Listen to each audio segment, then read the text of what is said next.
You're tuning into Black and White Sports on YouTube. The no-holds-barred truth on sports.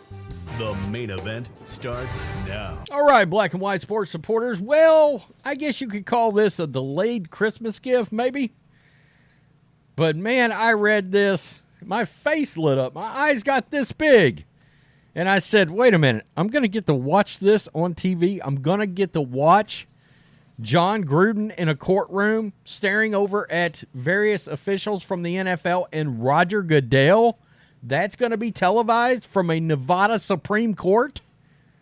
Thank you. Merry Christmas to me. Merry Christmas to many of the Raiders fans and NFL fans out there that are rooting for Jon Gruden to burn the whole thing down.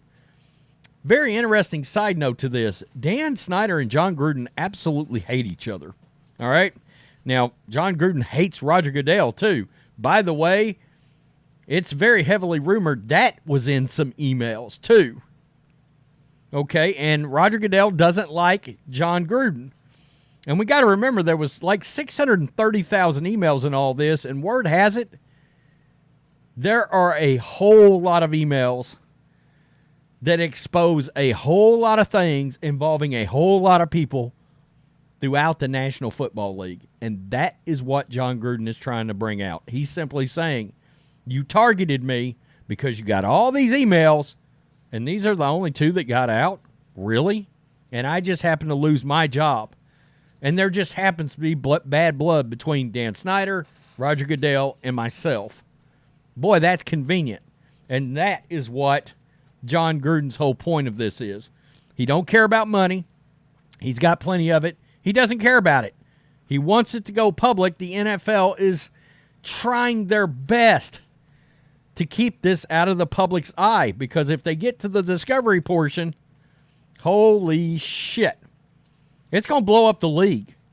You're going to have coaches in there talking about other people. You're going to have Roger Goodell. I mean, there's going to be conversations that's going to come out in all of this that is going to be like a torpedo. This is the iceberg. And the NFL is the Titanic if they're not careful. They don't want this out. This is Florio. It was supposed to happen last month. It finally happens next month. More than 2 years after former Raiders coach Jon Gruden filed a lawsuit against the NFL and Commissioner Roger Goodell for allegedly leaking the emails that forced his departure, the Nevada Supreme Court will take up the question of whether the case will be sent to arbitration. Via A.J. Perez of FrontOfficeSports.com, the hearing before a 3-judge panel will happen on January 10th. The hearing will be televised. Oh, Merry Christmas to all of us. Merry Christmas. I can't wait to see Roger Goodell squirm with the scowl looking over at him in a courtroom. The issue is narrow. The league, as it does whenever it can, wants to move the case to a secret rigged kangaroo court that is run and resolved by the commissioner or someone of his choosing. Boy, that's convenient, isn't it? The league desperately does not want this case, which will eventually expose who leaked the Gruden emails to the media, to play out in the public forum. Pushing arbitration argument also fulfills the NFL's other goal whenever it is sued. Delay, delay, delay. The case filed in November of 2021 hasn't even gotten going. It won't get going unless and until Gruden's argument against arbitration prevails. If Gruden wins, the case will be handled by a new judge. Perez notes that Nancy Aliff will retire on January 11 after 13 years on the bench. And he goes on to say maybe in another 13 years the case will be resolved involving Gruden. Again, he's not interested in the money here. Quote, he knows where the bodies are buried for the NFL, and he wants it to come out. This is the NFL's Jimmy Hoffa situation. I mean, buried under Giant Stadium. Now, we don't really think that's where he's at. I've watched a couple of documentaries lately on Jimmy Hoffa. Man, that's fascinating. You want to talk about a rabbit hole to get caught in. that is one to, if you get a chance, go out there and watch some of these latest ones. They're good.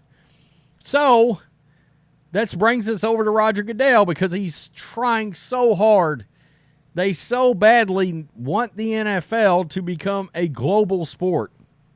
In the next decade, he believes it's going to be the number one sport in the world. I think he must be smoking the crack. All right? There's no doubt about it. The NFL is huge in the United States. The NFL and college football rules the United States television screens. It's the number one television product consumed here. We all know the drill. But nothing's going to take soccer down worldwide. It's not happening. It's not going to happen.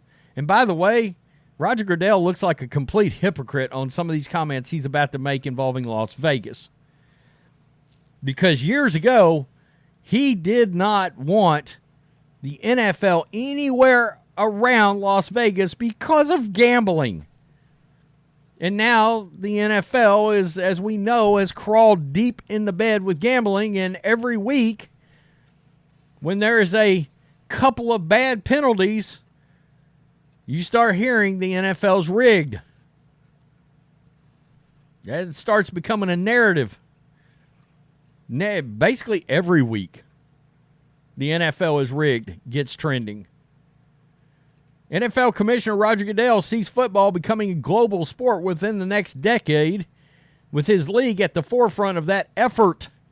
That includes Goodell Tuesday adding another international market to next year's regular season schedule. He wasn't specific, but Brazil and Spain are the front runners. An announcement is expected in the next month or two. Quote, "We're really excited about that," Goodell said, "of entering a new market. I don't see that as much as expanding the number of franchises as I do expanding the opportunity for people to really just enjoy the game." Goodell was speaking at a forum that included officials from Las Vegas teams and events to promote the Super Bowl, which is played at Allegiant Stadium February 11th. That stadium's beautiful. I call it the Death Star. It looks like the Death Star. I've said if I get a chance to go out there and see it and in person, that's where I want to go see a game, is Vegas. He said the league's championship game will return to Las Vegas many times after this season. Quote, "I think probably I would not have to said 10 years ago that I would see myself sitting here for a Super Bowl," Goodell said, "but I'm not surprised because I think the leadership here in this community saw the opportunity, had a vision.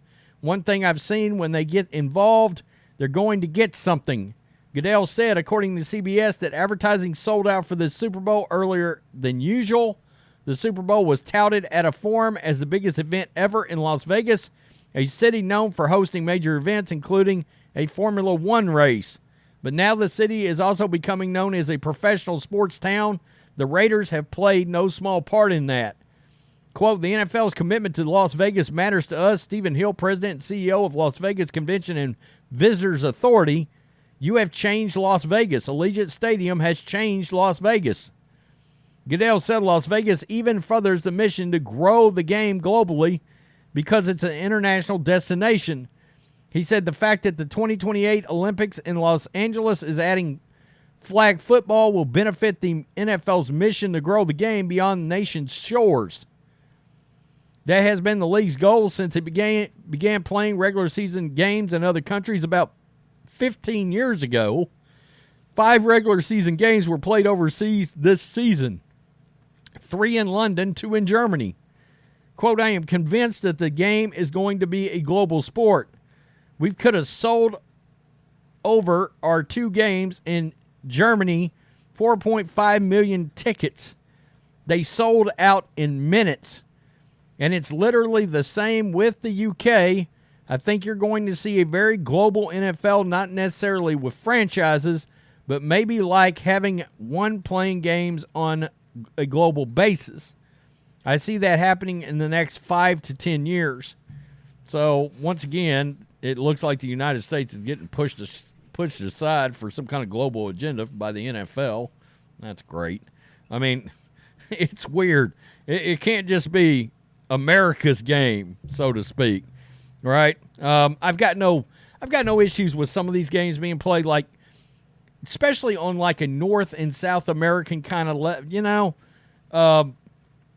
the games in Mexico, they come across really good on television, all right?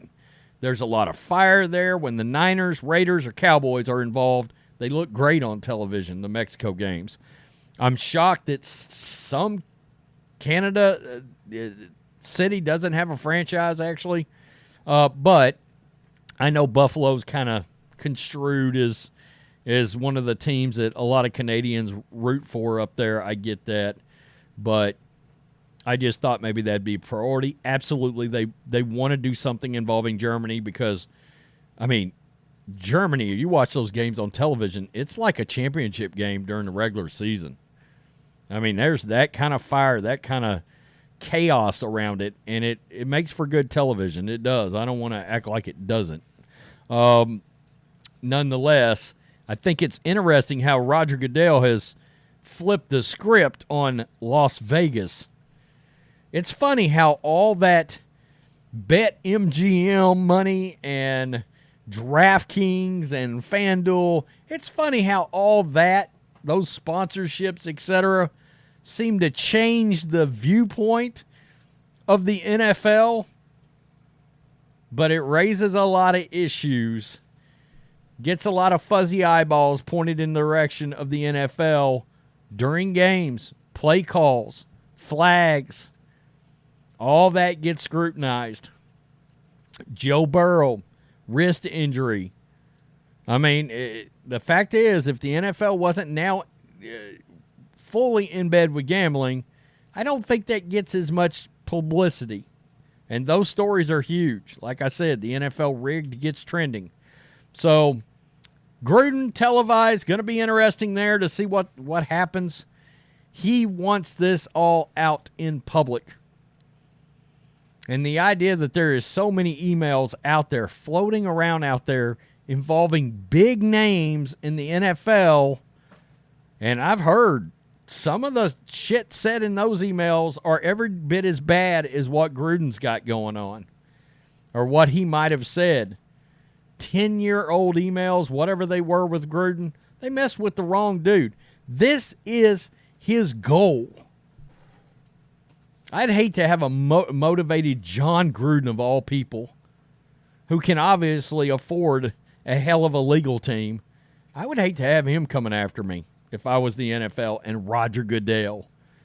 And make no mistake, Goodell is specifically in Jon's crosshairs.